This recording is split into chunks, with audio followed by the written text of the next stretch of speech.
hay figuras en la política que llegan al poder levantando la voz, otras que lo hacen sin hablar, caminando en silencio, escuchando más lo que dicen, observando y esperando. Jared Kushner pertenece sin duda a este segundo grupo.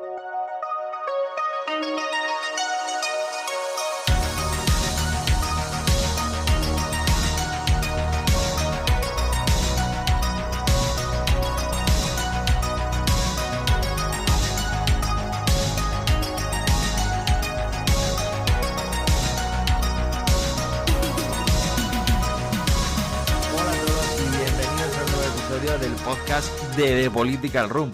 Yo soy Daniel Gil y como ya habéis escuchado en nuestra introducción estoy con Iván López. Iván, ¿qué tal? ¿Cómo vas? ¿Qué tal, Dani? Muy bien, como siempre, un episodio más contigo para, tener una charla. Creo que va a ser muy interesante porque, si bien nos gusta mucho, como bien sabes, hablar sobre los temas de actualidad o irnos a la historia también, creo que también es interesante de vez en cuando hacer alguna biografía, ¿verdad? Algún análisis biográfico de figuras que hoy en día tienen una relevancia bastante importante y como muchos de vosotros ya habéis escuchado en la introducción, pues hoy vamos a hablar del gran Jared Kushner, que es una figura, Dani, que la verdad es muy interesante, no solo por la relevancia que tiene hoy en día dentro de la administración Trump, sino un poco de cómo ha llegado a ser quien es hoy en día.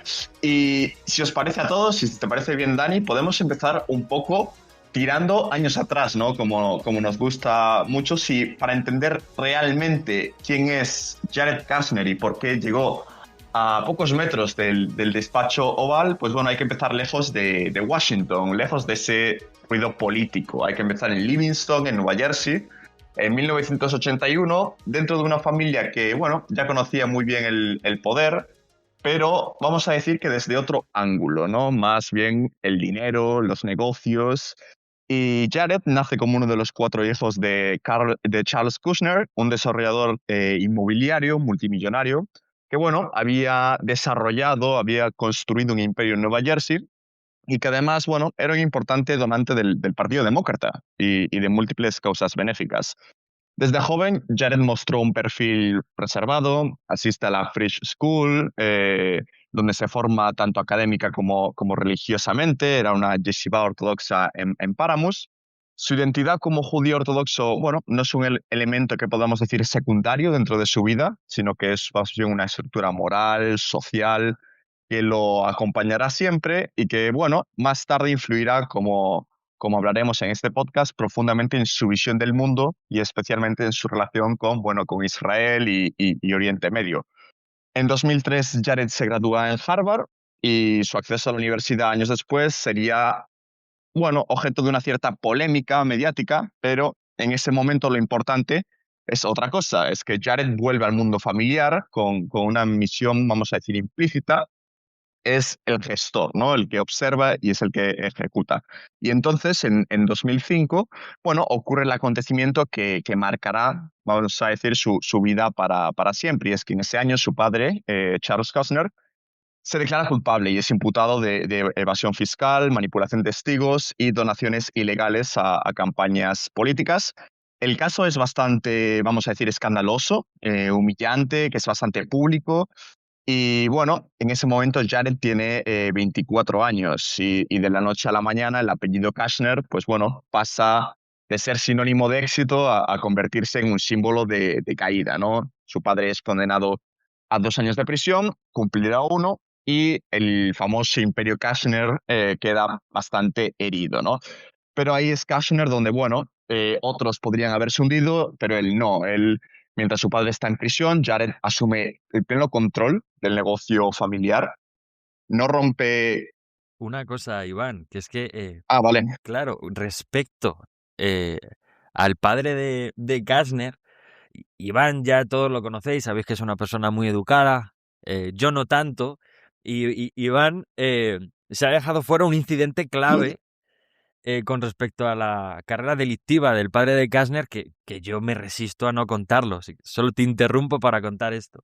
Y es que Adelante, por favor. durante la investigación, como ha contado Iván, por una cuestión centrada alrededor de la evasión fiscal.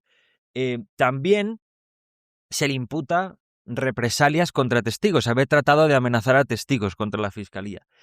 Entre ellos, principalmente lo que se le imputa es haber amenazado a su propio hermano, que estaba testificando contra él. Y es que lo que se le imputa al padre de Jared Kushner es haber contratado a una prostituta para que tuviera relaciones con su hermano, grabarlas y chantajear a su propio hermano a cambio de no testificar. De hecho, el propio, perdón, he dicho su hermano, es a su cuñado. De hecho, el propio padre de Kastner envía esta cinta de su cuñado manteniendo relaciones sexuales con una prostituta a su hermana para que la viera y destrozar su matrimonio. Obviamente, descubren esto, por eso nosotros sabemos esta anécdota, y también el vídeo acaba en manos del FBI y se suma a sus cargos, al final tiene que pagar una indemnización, etcétera. Irán simplemente quería contar este pequeño detalle que es cierto que es escabroso, pero creo que resume un poco la actitud de Kastner y de ese entorno de la alta sociedad neoyorquina de la época, ¿no? Perdona, Iván. No, no, nada. Es evidentemente un acontecimiento que era necesario contar. Os íbamos a dejar en las notas del episodio para que, bueno, cada uno pudiese juzgar, ¿no? Ya en su soledad el acontecimiento, pero creo que Dani nos ha podido resistir y evidentemente es un suceso bastante que, bueno, ha marcado, ¿no? La vida de la familia Kashner y cómo después el propio Jared ha concebido los negocios. Y bueno, en 2006, con apenas 25 años, Jared compra el The New Observer, que era un histórico periódico neoyorquino. Jared entiende que, bueno, en Estados Unidos el poder no solo se construye con edificios, sino que evidentemente con relatos, ¿no? Y por tanto, el Observer, bueno, se convierte en una cierta plataforma que le permite moverse, ¿no? Entre esos círculos políticos, mediáticos e intelectuales y también gestionar, bueno, su propia imagen pública en un momento que era bastante delicado. Un año después, en 2007, ya ejecuta la operación que, bueno, lo coloca definitivamente en el mapa del capitalismo estadounidense, que es la compra del edificio 666 en Fifth Avenue, que estaba en el pleno corazón de Manhattan, por un valor de 1.800 millones de dólares. Es la mayor operación inmobiliaria de la historia de la ciudad hasta ese momento. La apuesta, evidentemente, era gigantesca, el endeudamiento brutal, y el riesgo también, vamos a decir, enorme, ¿no? Y el momento además era terrible, porque poco después estalla la crisis financiera global y el edificio, pues bueno, se convierte en una losa que Jared arrastrará durante años. También su vida personal en ese mismo año entra en una nueva fase, porque en 2007 también conoce a Ivanka Trump, que al principio, pues bueno, la relación es, podemos decir, casi empresarial, porque los presentan pensando que podrían ayudarse, bueno, mutuamente en los negocios. Se separan, vuelven a encontrarse y finalmente se casan en 2009, ¿no? En un club de golf de Donald Trump en Nueva Jersey. Ivanka también se convierte al judaísmo ortodoxo y la pareja se integra en una vida de élite rodeado de figuras como Chelsea Clinton, Rupert Murdoch o Henry Kissinger, ¿no? Y durante años, Jared Kushner es visto, vamos a decir, como un demócrata moderado, muy lejos del trumpismo que vendría después, hasta que llega 2015 porque cuando Donald Trump anuncia su candidatura presidencial, Jared no se lanza de inmediato, pero bueno, algo cambia cuando existe un meeting, ¿no? Y ve la energía, esa pasión de Donald Trump, esa conexión emocional con sus seguidores, y Jared realmente entiende que ahí hay algo, bueno, poderoso, ¿no? Durante la campaña de 2016, Jared Kushner se convierte en una figura clave, supervisa la estrategia digital, el análisis de datos, la microsegmentación de votantes, ayuda en la selección de Mike Pence como candidato a vicepresidente, participa en la elaboración de discursos, en la estrategia mediática. Un suceso clave es que cuando estalla esa polémica por un tuit con connotaciones antisemitas contra Hillary Clinton, es Jared quien sale públicamente a defender a Trump, firmando una carta titulada de Donald Trump I Know, que es uno de los pocos momentos en los que habla en público y lo hace para proteger a su suegro.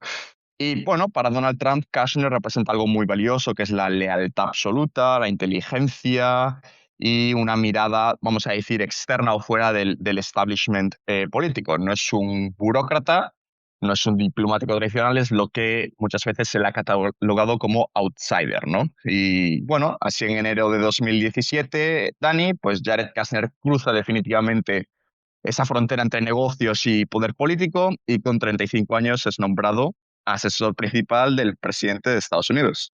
Efectivamente, es muy interesante porque la lealtad es fundamental para Trump y más para estos cargos de confianza, pero además su paso, su transición hacia la administración pública va dándose paulatinamente, como tú mencionas, ¿no? Primero se encuentra participando en la campaña de Trump y poco a poco, ya una vez que está metido en ese entorno político respecto a Trump, se lanza a la administración, ¿no? Y esto también responde a la necesidad. Cuando Trump inicia su campaña presidencial, especialmente en 2015, antes de la campaña presidencial, en las primarias, Trump contaba con un equipo realmente muy reducido. Siempre, cuando hablamos de esto, normalmente en ciencia política siempre está la duda de si Trump realmente había lanzado una campaña para ser exitosa o si tenía incluso en su cabeza posibilidades reales de ganar, si creía que podía conseguir la victoria o si era más bien una suerte de golpe publicitario para sus empresas. Se rumoreaba en aquella época, muchos se acordarán, que su objetivo último era lanzar un canal de televisión, etcétera, ¿no? Pero independientemente de las intenciones, que en el fondo no podemos saberlas, sí que es cierto que contaba con una campaña muy poco profesional y muy reducida. Y eso le lleva a tener que tirar de personas de su máxima confianza, de personas que él conoce. Porque, además, debemos tener en cuenta que no contaba con el apoyo del Partido Republicano, como cuenta ahora. De hecho, contaba con su radical oposición. Muchos de los que seguimos la política americana recordamos cómo durante los primeros debates en las primarias las audiencias republicanas se reían de Donald Trump. El resto de candidatos se mofaba de él, ¿no? Le criticaban abiertamente. Y por tanto, esta falta de apoyo, con su falta de experiencia previa y una campaña un poco menos que improvisada o desde luego no preparada para las cuotas que alcanzaría, provoca esta necesidad de rodearse de gente que ya conoces previamente, como Jared Kushner, encima personalidades sobre las que ya confía, ¿no? Y aquí, como bien ha dicho Iván, gana finalmente las elecciones y se convierte en parte de la administración pública.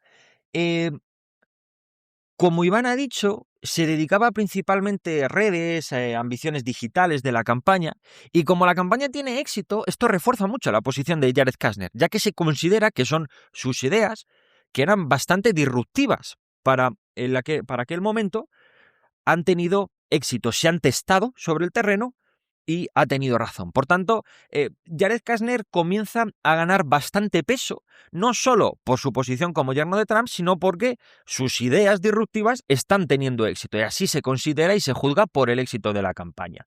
Aparte, se le considera un hombre de éxito en los negocios y se le considera un hombre bien relacionado.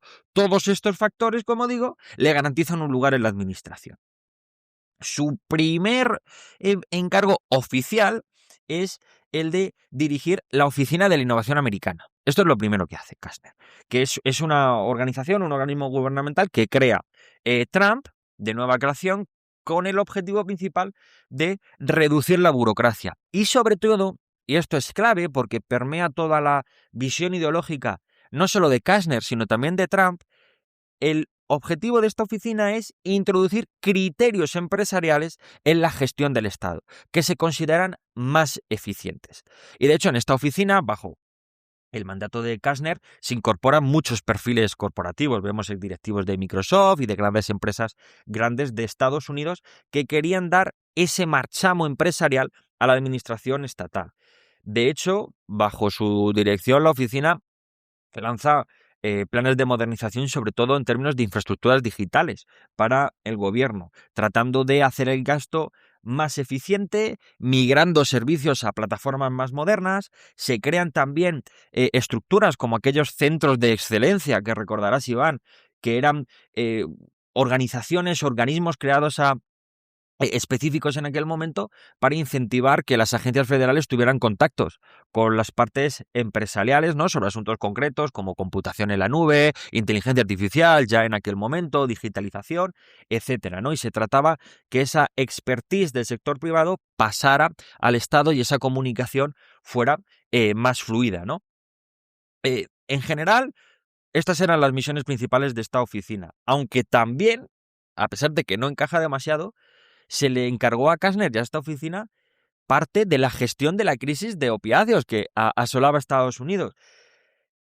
Es cierto que sorprende, pero la racionalidad detrás de esto era sobre todo que se coordinara mejor las infraestructuras del Estado, que aumentara la cooperación interinstitucional. Y como decimos, Kastner estaba asumiendo poco a poco un rol integral que afectaba a todas las administraciones y a todas las distintas agencias gubernamentales. Se creyó precisamente que esta oficina era la mejor capacitada para reforzar esa cooperación institucional. Además que, como comentamos, y esto es una idea que no vamos a estar repitiendo constantemente, pero es necesaria tenerla en cuenta, esa confianza, por un lado, desconfianza de las instituciones previas del Estado, de la capacidad de la administración pública para resolver los problemas de la ciudadanía, y a la vez un convencimiento de que solo personas de la máxima confianza del entorno de Trump, ajenas a esta administración, podrían ser las encargadas de desarrollar una administración pública eficiente, ¿no? Y estos dos factores confluyen en este tipo de decisiones que a priori nos pueden parecer algo más eclécticas o extrañas, pero en el fondo operan bajo esta racionalidad, ¿no? Y esta oficina de innovación americana comienza a expandir los poderes de Kastner por toda la burocracia estadounidense y es el primer paso de su expansión hacia los asuntos exteriores. Es cierto que ya durante la campaña de Trump había tenido vínculos con mandatarios internacionales, etcétera, pero es aquí donde obviamente se oficializa. Kastner en este momento, en los primeros pasos de la administración Trump, es una figura en claro ascenso. Su rol en la campaña había sido muy importante y había validado sus tesis, como he dicho antes, y ahora su trabajo en la oficina le había generado cierto prestigio porque parecía que estaba guiando al Estado hacia una nueva oleada de innovación y modernidad, ¿no? Así que se quiere extender este modelo, el modelo Kastner, a otras ramas del Estado, en concreto los asuntos exteriores. Aquí es interesante su rol con respecto a China, ya que mucha gente ya no recuerda tanto esto porque luego sus relaciones con Rusia y los países árabes estuvieron mucho tiempo en el ojo público, pero en los primeros pasos de la administración Trump a Jared Kushner se le conocía como Mr. China. Era el señor que se encargaba de las relaciones con China dentro del ala oeste. Esta relación se construye sobre la base de la exclusión deliberada de los especialistas de carrera sobre los que se desconfiaba.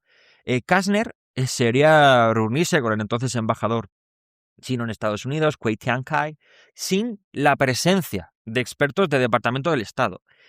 Por la parte china, por la parte de Kwei Tiankai, eh, él personalmente estaba en una posición bastante cuestionada, porque no había predicho la victoria de Donald Trump, de hecho la había descartado, por lo que su conocimiento y su expertise con respecto a Estados Unidos estaban en duda y se creía que ya no entendía lo suficientemente bien el país como para servir a los intereses de China allí, y él personalmente temía ser reemplazado. Por lo que esta relación de Kastner representaba también una oportunidad muy importante, ya que le generaban un interlocutor que estaba bastante atento a sus tesis y que por supuesto era inexperto y prefería reuniones íntimas ajenas al aparato del Estado y a los protocolos de la burocracia, ¿no? Por lo que se crea una especie de diplomacia más íntima que genera bastantes dudas en la comunidad de inteligencia. Por ejemplo, los funcionarios del Consejo de Seguridad Nacional a menudo tenían que recurrir a informes de inteligencia sobre las comunicaciones chinas para descubrir qué había hablado Jared Kushner con sus contrapartes chinas en las sesiones privadas, ¿no?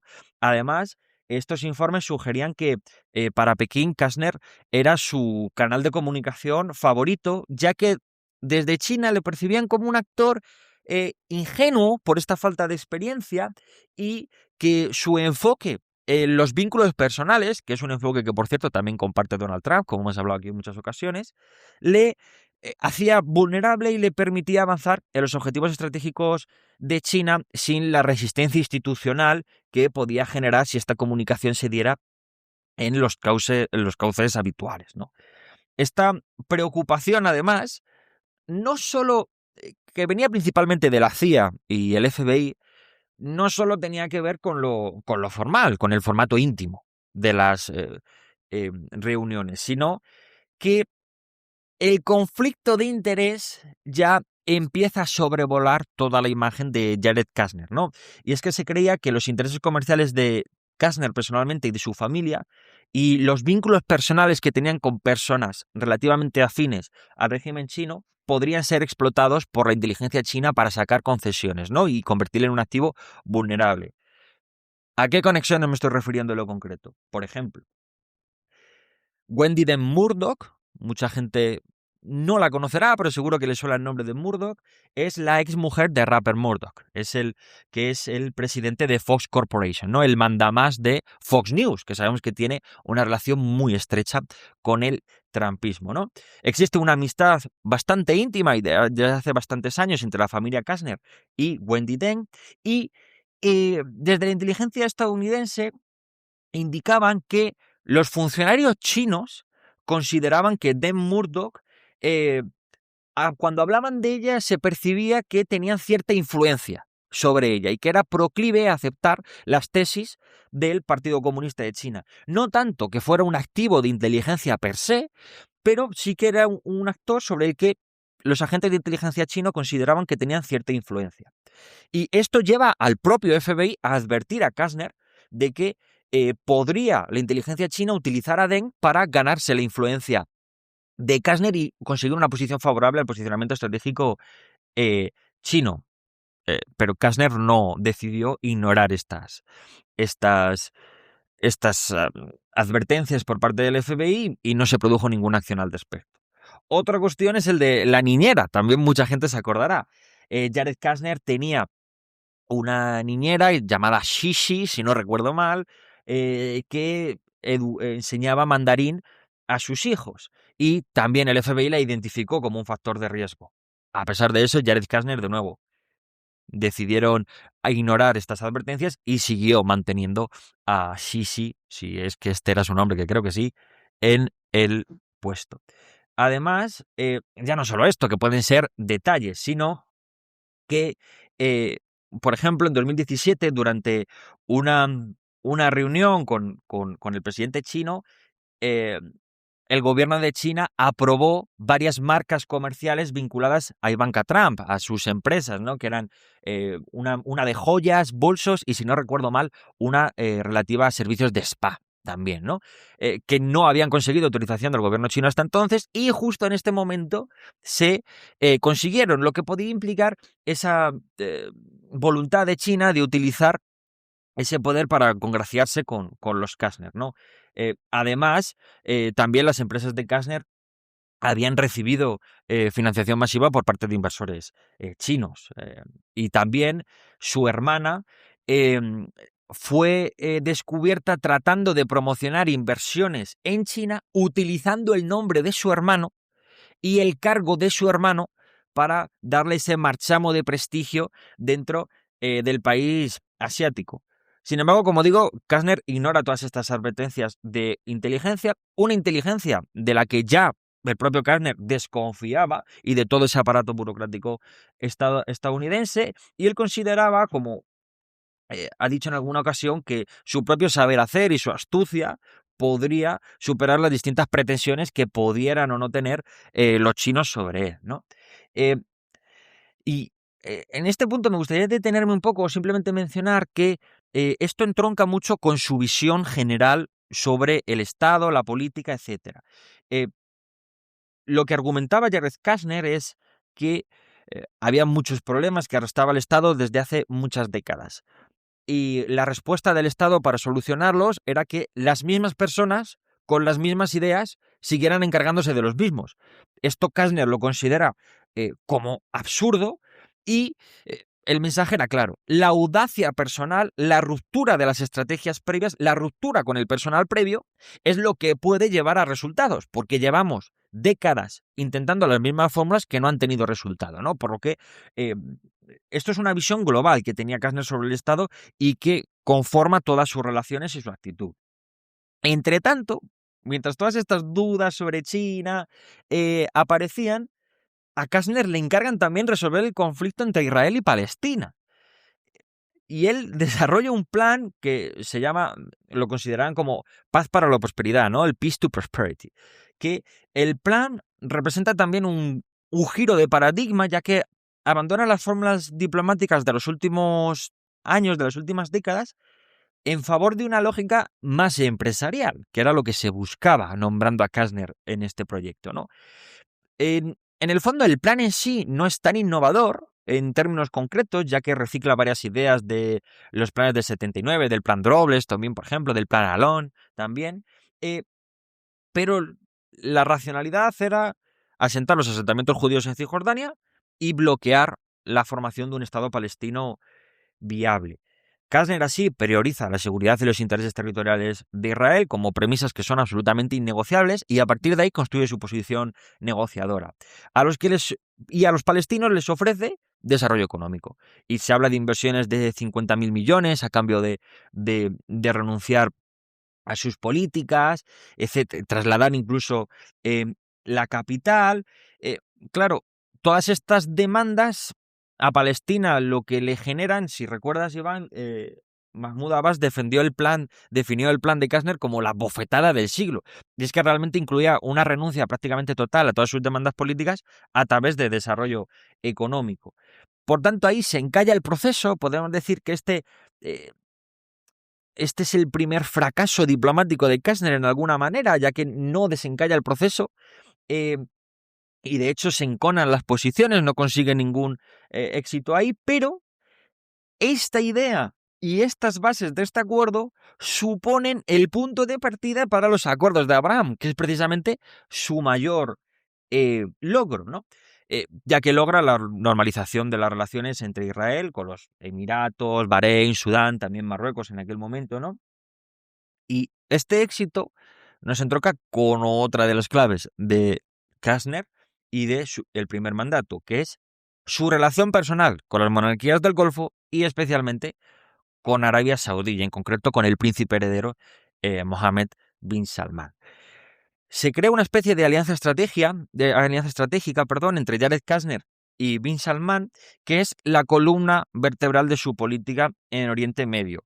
Y Kushner, como siempre, y no podía ser de otra manera, articula este vínculo fuera de los canales tradicionales. Y se filtra que incluso se comunica frecuentemente con bin Salman a través de medios informales como por ejemplo WhatsApp. Se mensajean de manera habitual, ¿no? Evitando de nuevo, y esto es otra constante, a los diplomáticos del Departamento de Estado, ¿no? Estableciendo una suerte de diplomacia paralela, ¿no?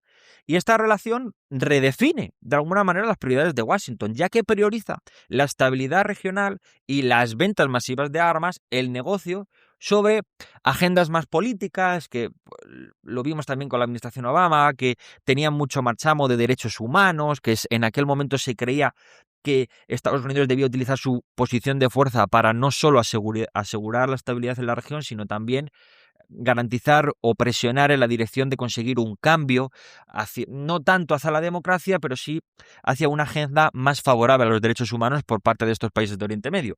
Esto se abandona con Kastner. De hecho, relacionado con esto, uno de los momentos de mayor tensión en aquel momento es el asesinato de Jamal Khashoggi, que la CIA concluye con un grado de confianza muy alta, que fue el propio bin Salman el que había ordenado la ejecución de este periodista crítico con el gobierno de Arabia Saudí. Esto desencadena una crisis diplomática, pero Kastner se convierte en un defensor bien férreo del régimen y del príncipe saudí, y Trump resiste a las presiones y mantiene las relaciones y el apoyo político con Riyadh. Otro asunto interesante, ya para ir terminando, Iván, es el de las relaciones con Qatar, Emiratos y ese triángulo que forman junto con Arabia Saudí, ¿no? Y es que en 2017 Arabia Saudí y los Emiratos imponen un bloqueo diplomático y económico a Qatar. Este bloqueo coge por sorpresa a Estados Unidos, que considera a Qatar un aliado estratégico. De hecho, en Qatar se alberga la base estadounidense de Al Udeid, ¿no? Eh, y cuando se empieza a cuestionar desde el Estado estadounidense esta medida, Jared Kushner la respalda. Y ya Iván mencionaba al principio un edificio concreto que vuelve a aparecer en esta historia. El 666 de la Quinta Avenida, ya lo ha mencionado Iván. Claro, al final todos podemos pensar que una inversión en un edificio de 1.800 millones en 2007, justo un año antes del estallido de la crisis, no es una buena inversión. Y como ya comentó Iván, efectivamente no lo es. Deja con mucha deuda a la empresa de Kushner. ¿Qué tiene que ver esto con Qatar, Emiratos, Arabia Saudí? ¿Por qué lo menciono? Bueno, pues el bloqueo se produce en mayo de 2017. En abril, es decir, un mes antes, el padre de Kushner, Charles Kushner, se reúne con el ministro de Finanzas de Qatar y le pide un rescate de unos 1.000 millones de dólares que pudiera subsanar toda esta deuda contraída por la compra del edificio. Los cataríes les parece que este plan no tiene ninguna lógica desde el punto de vista económico y lo rechazan.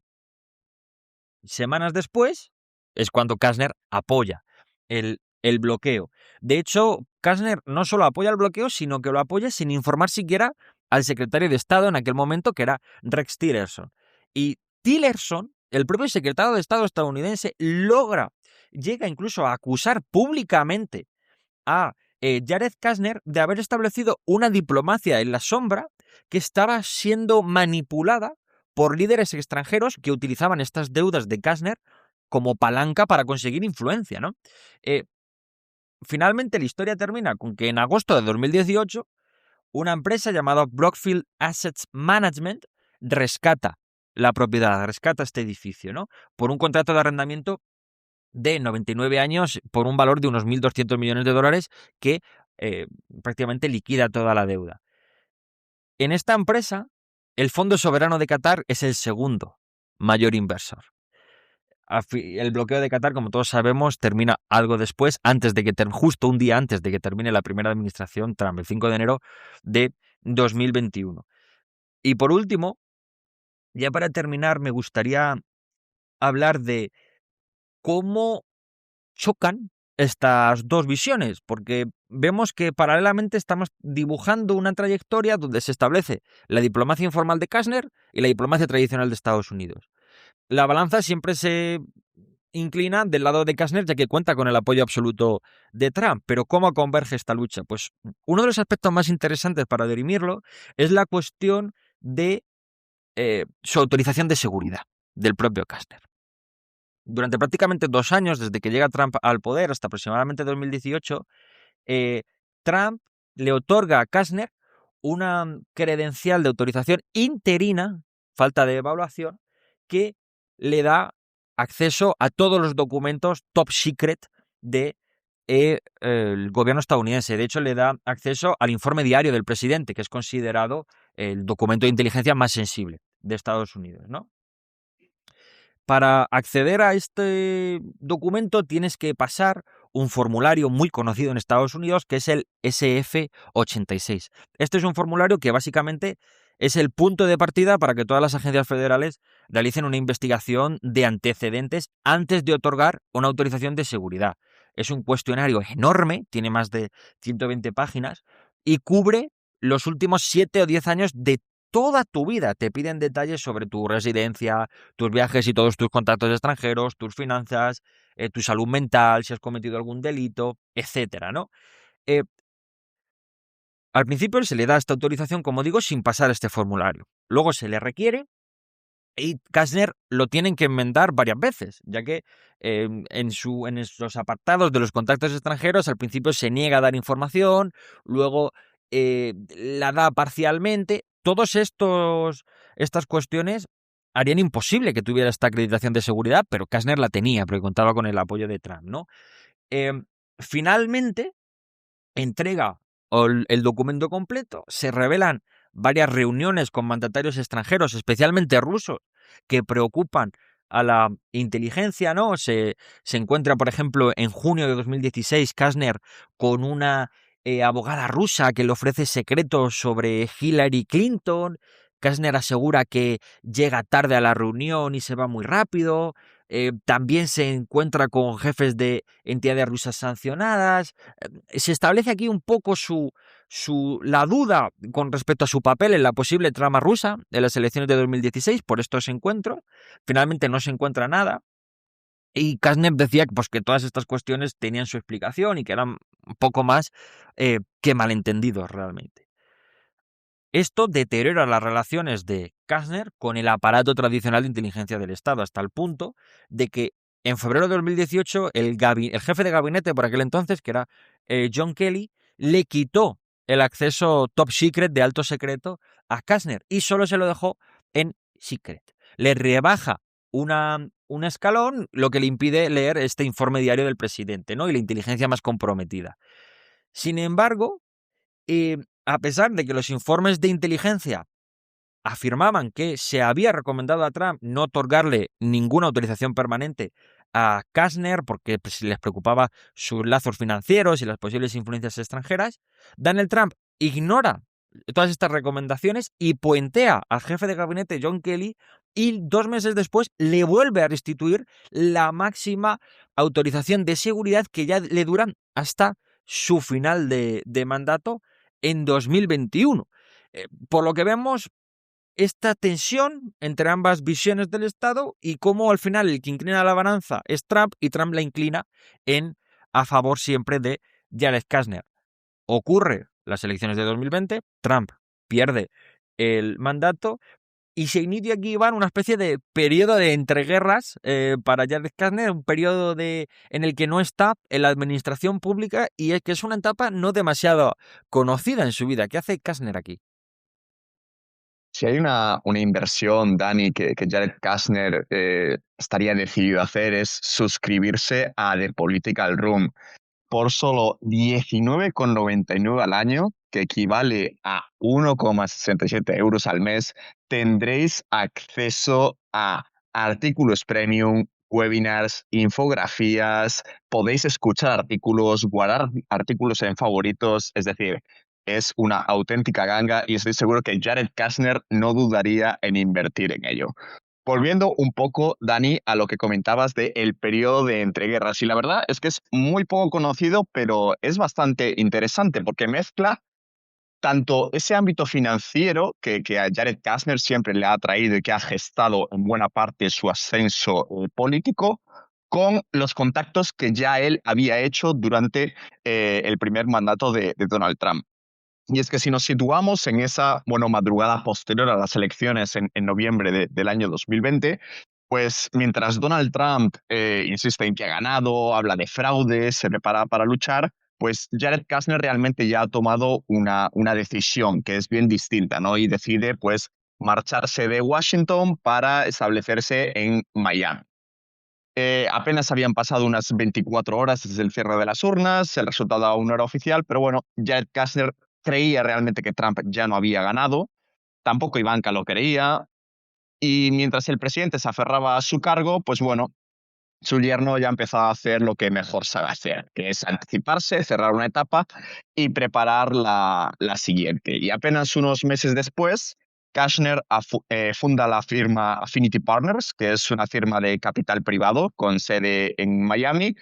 Y bueno, al principio parecía que era un movimiento ciertamente natural, ¿no? Porque era bueno volver a esos negocios tras 4 años en política, pero el contexto importa realmente, porque Kushner no vuelve a cualquier negocio, sino que vuelve con una agenda global, con esos contactos que había construido en la diplomacia internacional y con una reputación muy específica, la de un hombre que, bueno, sin experiencia previa, había negociado con príncipes herederos, con primeros ministros, y es aquí donde la historia realmente se vuelve interesante, Dani, porque en julio de 2021, el Fondo de Inversión Pública de Arabia Saudí, el PIF, que es uno de los fondos soberanos más grandes del mundo, aprueba un compromiso de unos 2.000 millones de dólares con su firma de capital privado Affinity Partners.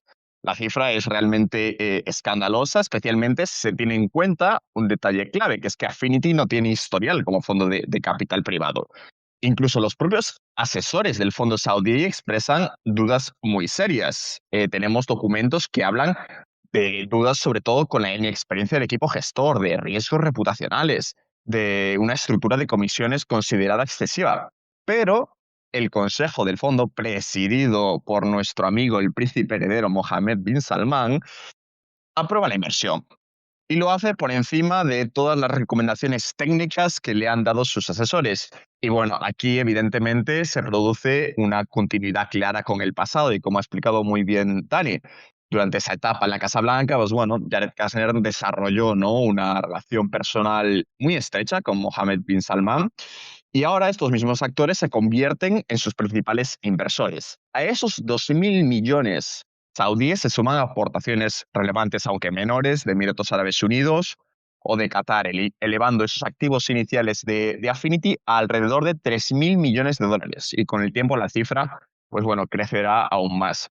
Affinity orienta su estrategia hacia sectores alineados con los planes de diversificación económica del Golfo, tecnología, entretenimiento, infraestructuras, energía, datos e incluso Kashner no actúa solo porque en la firma aparecen ya nombres que se vinculan a exfuncionarios de la Casa Blanca, asesores con experiencia en Oriente Medio, antiguos colaboradores en el desarrollo de los acuerdos de Abraham y mientras tanto, bueno, Kashner mantiene un perfil, vamos a decir, público bajo, no concede muchas entrevistas, pero no desaparece. Y es que en 2022 decide volver a escena con el libro de sus memorias, que lo titula Breaking History, que no es un libro que se pueda caracterizar como introspectivo ni un ejercicio de autocrítica, es más bien todo lo contrario, es la defensa estratégica de su legado, ¿no?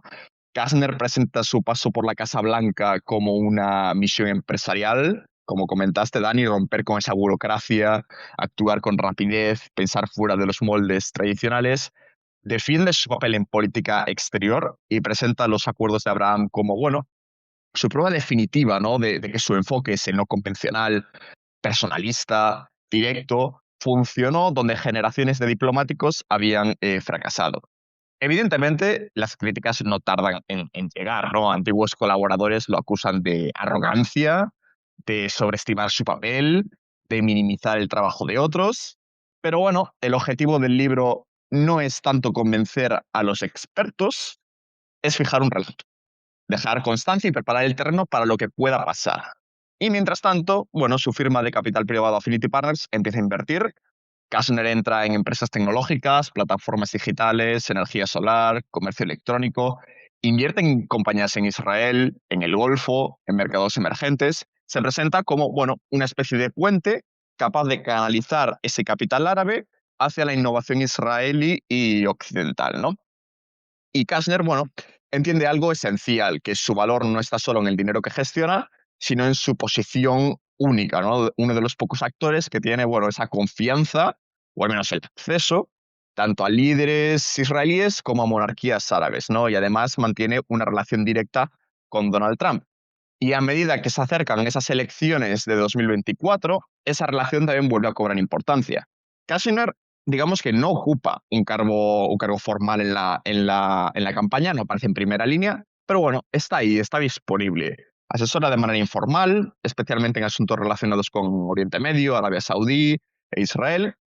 Y bueno, aquí surge un episodio de tensión porque, bueno, por un lado, Kashner insiste en que no hay conflicto de intereses, que su firma de capital privado Affinity Partners es un proyecto privado, que las críticas son partidistas. Por otro lado, los mismos gobiernos que se beneficiaron de su diplomacia ahora financian su fondo. Cuando Trump gana y se prepara para regresar a la Casa Blanca para su segundo mandato, Jared Kushner se encuentra en una posición inédita, Dani. Ya no es ese joven asesor inexperto, ya no es solo el yerno del presidente, es un actor global con miles de millones bajo gestión, con intereses repartidos por medio mundo y con una red de relaciones que ha construido desde el poder y que monetiza y monetizaba después. Trump vuelve, Dani, y Efectivamente. Kushner ya no necesita volver oficialmente. Claro, Kastner, con todo este asunto, no necesita volver oficialmente. Es que esa es la clave, ¿no? Llega el segundo mandato de Trump y vuelve Kastner, pero lo hace de una manera distinta, ya que no tiene un cargo oficial en el gobierno, sino que se desempeña como un asesor informal que de hecho ni siquiera está remunerado. Esto cumple también una lógica de evitar todo ese escrutinio público, al no ser un empleado federal y no estar sujeto a las mismas normas. Hemos hablado como durante la primera administración, la comunidad de inteligencia sospechaba de él, el comité del Senado también emitió varios informes contra él, incluso durante la administración Biden se llevaron a cabo varias investigaciones acerca de su conflicto de intereses y muchos datos que en su vida profesional consideraba que no iban a ser públicos, lo fueron, también incluso de su vida, ¿no? Este es el peaje que hay que pagar por ser un empleado público y ese escrutinio al que se somete a los empleados públicos en Estados Unidos, sobre todo cuando tienen un cargo tan prominente como y un papel tan destacado como el que tuvo Kastner. Ahora, al no ser un empleado federal, todas estas cuestiones quedan en un segundo plano, ya que no están sujetas a investigación, o por lo menos no lo están de la misma manera que si fuera un empleado más. Es un asesor informal. En la práctica es eso, ¿no? Pero a pesar de no poseer ningún título formal, actúa como enviado diplomático y es una pieza clave, sobre todo en el contexto de las negociaciones sobre Gaza y Ucrania. Por ejemplo, es miembro de la Junta para la Paz, este Board of Peace que se inventó Trump bajo la directriz de Kastner. Participa Kastner en este organismo que se creó inicialmente para supervisar el alto al fuego en Gaza, etc. También es miembro de la Junta Ejecutiva de Gaza, este órgano que si recordáis se creó para gestionar esa administración de Gaza tras la guerra y también actúa como intermediario informal. Por ejemplo, con respecto a las negociaciones entre Rusia y Ucrania, se ha reunido varias veces, incluso con el propio Putin. Con respecto a la Junta para la Paz, este Board of Peace, se anunció en septiembre de 2025, si recordáis el anuncio, originalmente como un mecanismo temporal para facilitar un alto fuego en Gaza. Y este era su objetivo principal y este era el motivo por el que se creó esta organización. Sin embargo, bajo la tutela y el consejo de Jared Kushner, se fue transformando en un organismo internacional permanente con ambición global.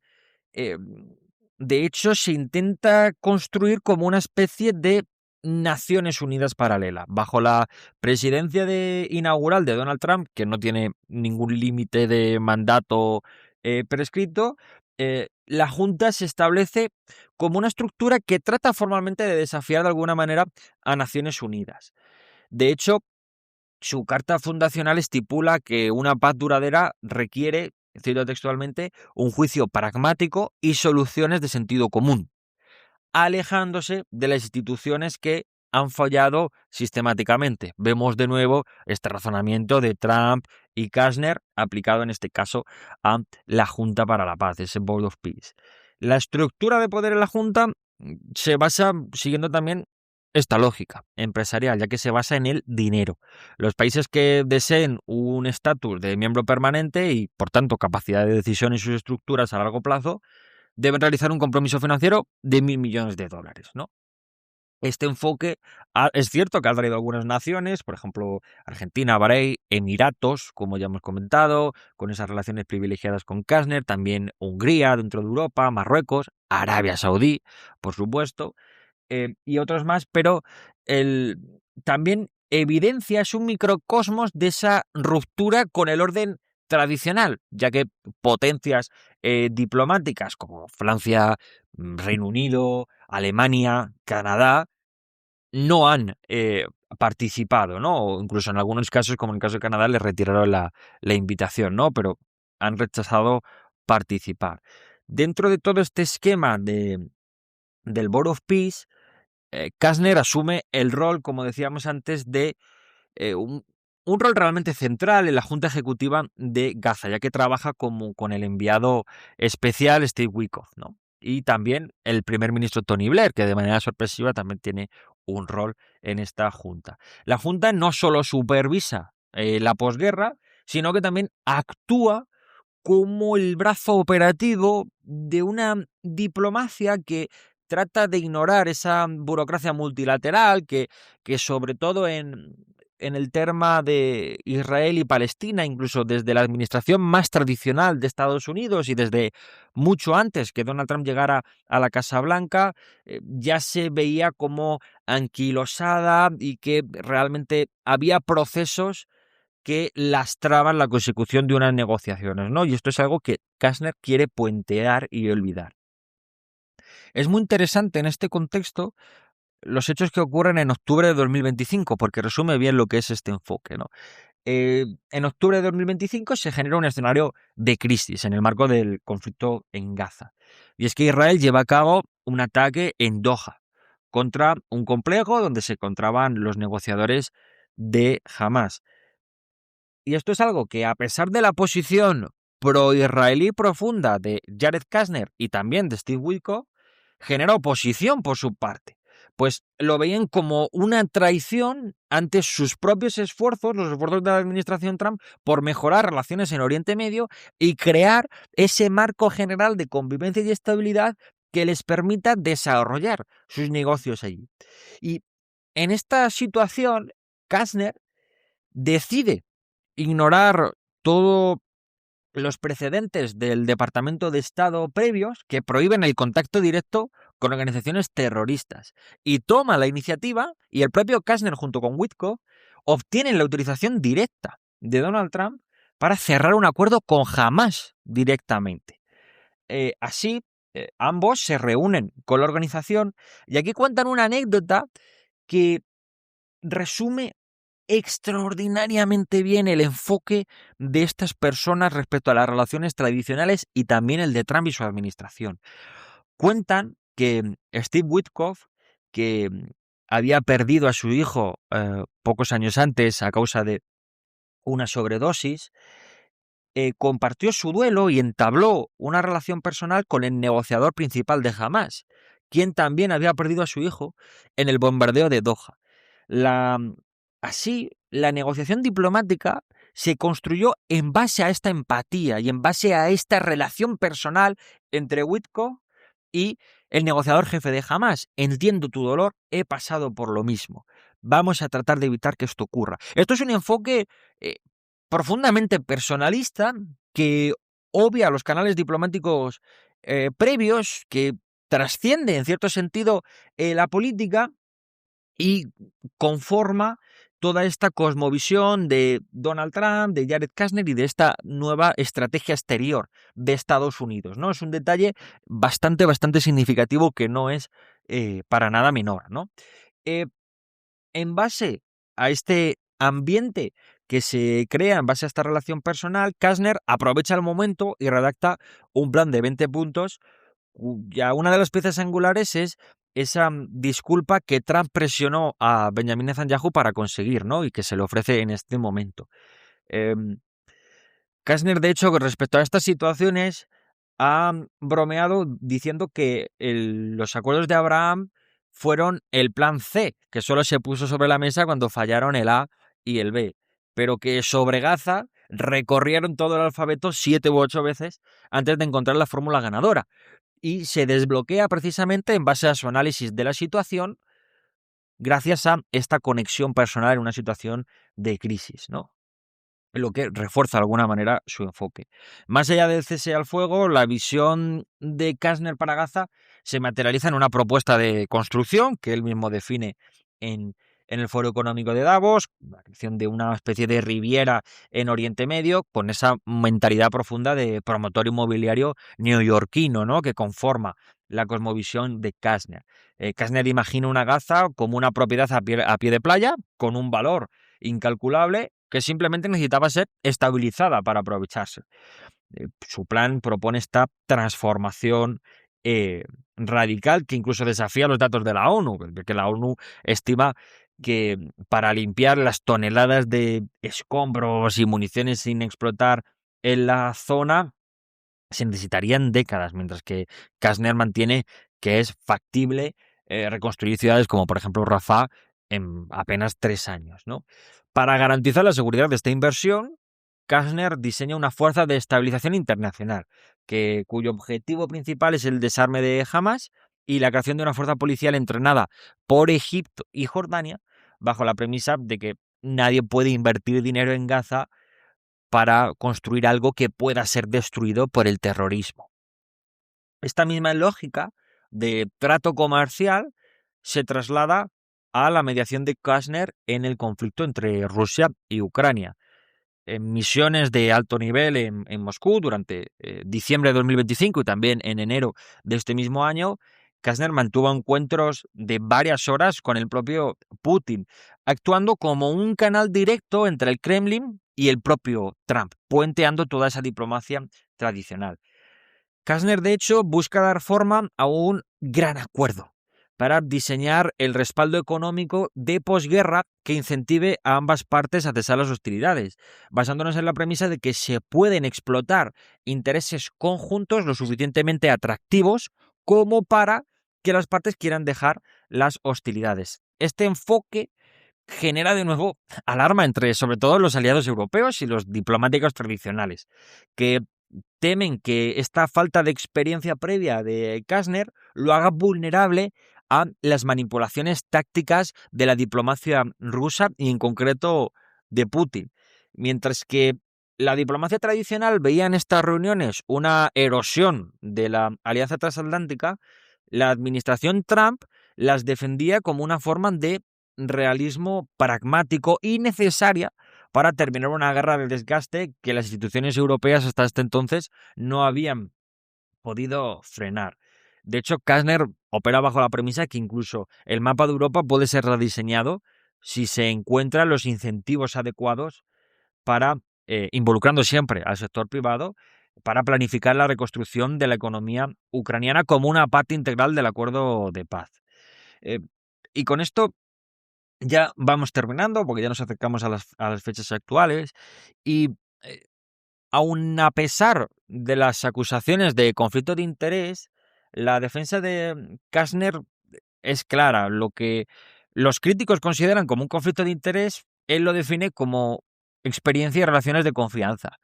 En su visión, el hecho de que líderes como Bin Salman o Netanyahu le confíen billones de dólares en sus empresas es precisamente el hecho que le otorga la credibilidad necesaria como para cerrar los acuerdos de paz que los diplomáticos sin ningún activo financiero ni relaciones con estos actores pueden alcanzar. Para él, el proceso burocrático es secundario frente al objetivo final. Si el fin es evitar una conflagración global o reconstruir una economía devastada, él considera que los medios, incluyendo el uso de su red de poder personal y financiera, están plenamente justificados en el nuevo orden geopolítico. Lo cual, Iván, es cierto que nos plantea bastantes debates respecto al rol de estas personas consideradas outsiders y sin experiencia en la política exterior y si es realmente una ventaja o precisamente estos canales tradicionales llevan existiendo, implementándose durante décadas porque son los más beneficiosos. Sí, y al final la respuesta a esas preguntas, Dani, va a depender de a quién le preguntes, en realidad, ¿no? Hemos visto incluso estas semanas, estos últimos días, a Kashner y Witkoff, ¿no? También presentes en esas negociaciones con el equipo iraní en Omán, con el ministro de Asuntos Exteriores Abbas Araghchi. Y bueno, es, puede una figura, vamos a decir, sin cargo oficial, sin carrera diplomática, sin rendición de cuentas formal, ser una ventaja real para la política exterior de una potencia como Estados Unidos? Sí y no. Me refiero, dentro de, por una parte, evidentemente, Donald Trump veía el mundo, digamos, como un tablero de negociación empresarial y Kushner, evidentemente, hablaba ese idioma con fluidez. La, Según su visión, esas reglas existentes no habían funcionado. Y también hay que decirlo con honestidad, en algunos aspectos, Kushner obtuvo resultados, ¿no? Los acuerdos de Abraham, evidentemente, no surgieron como décadas de negociación multilateral, sino a través de eso, conversaciones directas, de intereses económicos compartidos, de incentivos claros. Kastner además supo leer que ese mundo árabe ya no definía su relación con Israel únicamente a través del conflicto palestino, sino a través de esa seguridad, tecnología y la rivalidad con Irán, ¿no? Y ahí evidentemente fue una ventaja. Por otra parte, evidentemente, si tú le preguntas a esos servicios de inteligencia estadounidenses qué piensan sobre el rol de Kastner, evidentemente su respuesta va a ser una cierta inquietud por su dependencia de canales de comunicación no oficiales, ¿no? Y para la diplomacia tradicional, evidentemente, eso es un problema serio. Porque, bueno, cuando esa política exterior está tan personificada, ¿no? Depende tanto de relaciones personales, a veces se vuelve frágil porque cambia una persona y, evidentemente, cambia todo. Puede ya cambiar directamente la relación con un país. No hay cierta continuidad, ¿no? No hay estructura. Y también aparece otro gran dilema, ¿no? Que es esa figura de Kashner y su potencial, digamos, conflicto de interés con firmas de capital privado, ¿no? En este caso como Affinity Partners, donde los mismos líderes con los que había tratado como representantes de Estado pasan a ser sus inversores privados, ¿no? Por lo tanto, aunque legalmente no hay una prohibición clara, ética y políticamente, pues bueno, la frontera es mucho más borrosa. Por lo tanto, bueno, esto le convierte en un actor de política exterior sin responsabilidad institucional directa, ¿no? Y bueno, parece que tampoco la diplomacia tradicional actual, Dani, parece que tampoco puede darle respuesta. Es un tema complejo porque em, es cierto que como tú bien comentas, en general este tipo de personajes y de outsiders que tratan de romper los modelos tradicionales obviamente generan mucha animadversión en los sectores tradicionales que están tratando de reemplazar, ¿no? Esto al final es una cuestión también humana y lógica, ¿no? Em, pero por otro lado hay una crítica legítima en lo que plantea también Kastner. Es innegable que, por ejemplo, con respecto al conflicto entre Israel y Palestina, la situación estaba encallada durante muchísimo tiempo. Llevaban muchas décadas arrastrando este conflicto y no se prevé una solución a corto plazo. Claro, esa crítica es legítima. Otra cuestión es si precisamente eh, las estrategias de Jared Kushner pueden dar lugar a desbloquear esa situación, ¿no? Pero el debate es complejo precisamente por eso. Yo siempre que pienso en este tipo de cuestiones, ya no tanto centrado en Jared Kushner, sino en general, esta política de outsiders, de romper las estructuras tradicionales, em, me viene a la cabeza Orson Welles. Orson Welles está considerado una de las mejores mentes de la historia del cine. Y Orson Welles, cuando empieza su carrera cinematográfica, siempre se cuenta que venía de fuera, no provenía de la industria, obviamente, y que siempre se dice que tenía muy poco conocimiento técnico, que apenas sabía de la industria del cine. Y precisamente eso, esa ignorancia, en lugar de eh, restarle y actuar como freno, provocó que propusiera cosas que ni siquiera él sabía que no eran posibles, porque no conocía el funcionamiento de la industria. Y él trataba de plasmar sus ideas de una manera que hasta entonces se consideraba imposible o inviable bajo esas estructuras tradicionales. Y esto condujo a que generara una innovación en términos cinematográficos, que es lo que provoca que hoy se le considere un genio, utilizando esa ignorancia no como freno, sino como impulso a romper ciertas estructuras anquilosadas. Esto, aplicado a política, la mayoría de gente me dirá que es una visión muy benévola de este tipo de personajes. Y es cierto, no quiero expresar un posicionamiento político con respecto a esto, que sabéis que este no es el lugar para hacerlo, ¿no? Ni siquiera una preponderancia personal. Pero lo que trato de decir es que estos actores se ven a sí mismos como este Orson Welles, donde muchas veces desde los aparatos tradicionales, como ocurre con Kastner, se les intenta atacar en base a esa ignorancia, en base a esos conflictos de intereses, pero esto no funciona a la hora de proponer un modelo alternativo porque ellos mismos consideran que esa es su fortaleza. Yo he tenido la oportunidad de ver alguna entrevista con Kastner donde su mensaje de fondo era precisamente este. Yo no conozco las estructuras tradicionales y no me valgo de ellas, pero ¿para qué las quiero conocer si llevan 40 años intentando solucionar un problema y no lo han solucionado? No voy a llamar al mismo experto que lleva 30 años trabajando en este asunto sin otorgar ningún resultado. En la experiencia privada, eso te garantiza el despido. En la pública te convierte en un experto. Esto es una cita, parafraseando más o menos, que ha dicho el propio Kastner, ¿no? Tratando de plasmar esa visión sobre el Estado. Y sí que creo que es un tema complejo porque eh, es cierto, y la evidencia está ahí, que hay cierto engrosamiento de las estructuras. También que ha conseguido ciertos logros diplomáticos, como por ejemplo los acuerdos de Abraham, que Trump en general también tiene mucho esta posición de agitar el avispero, de romper con lo tradicional y ver cómo se mueven los actores. Y en relación a este posicionamiento vamos a tratar de llegar a un acuerdo, gestionar nuevas dinámicas, actuar decisivamente contra uno u otro, buscar nuevas alianzas, etcétera, ¿no? Y vemos que esta estrategia de agitar el avispero se aplica para Europa, se aplica para Oriente Medio, se ha aplicado también para China, incluso para Canadá, México también, ¿no? América Latina, y que permea toda la estructura de poder estadounidense y es vital entenderla. Al mismo tiempo, también entiendo los argumentos de las personas más tradicionalistas que argumentan que si algo se ha estado haciendo durante 50 años y no hemos encontrado alternativa es quizá porque no la haya. Y la manera en la que se hacen las cosas quizá es así porque es la mejor manera. Porque también esta estrategia de outsider tiene bastantes costes. Lo hemos visto, no siempre otorga resultados. El conflicto entre Israel y Palestina sigue ahí, desde luego no está cerca de resolverse a pesar del desarme de Hamás. La población palestina continúa allí, no se sabe qué va a ocurrir con ella. La cuestión de los asentamientos israelíes continúa generando mucha controversia. Estamos ante a las puertas de un posible cambio de gobierno en Israel que puede volver a cambiar la situación. Abbas es un personaje bastante deteriorado en términos físicos y políticos. Por tanto, la situación es como mínimo incierta y yo no me atrevería a afirmar que estamos más cerca de resolver el problema de Gaza hoy que hace 10 años, realmente. Con respecto a Europa, tampoco está logrando muchos avances en la situación de Ucrania.